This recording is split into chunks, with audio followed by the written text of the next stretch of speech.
Dans ces labos, des scientifiques débordés. Ils sont les seuls en France habilités à confirmer la présence du virus de l'influenza aviaire, la grippe qui tue les canards du sud-ouest depuis novembre.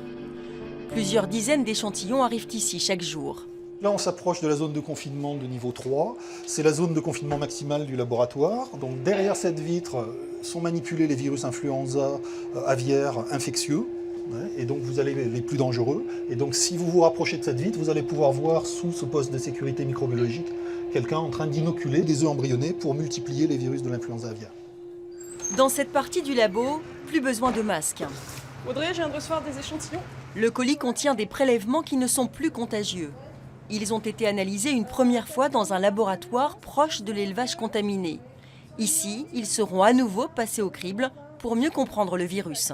Ces échantillons vont être analysés pour savoir si on retrouve bien le gène H5 et dans un second temps, aller jusqu'au séquençage pour savoir si c'est un virus hautement pathogène ou faiblement pathogène. Ces résultats constituent une banque de données et permettent d'étudier le matériel génétique du virus.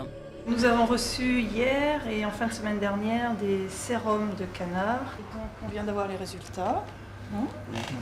Et ils sont tous maintenant... Donc il y a présence d'anticorps vis-à-vis du virus H5N8 dans ce lot. Donc comme c'est un lot qui est suivi dans le temps, ça permettra de vérifier à quel moment les animaux sont contaminés. Les données seront transmises au ministère de l'Agriculture qui décide de la politique à mener pour contrer le virus. Le temps est compté.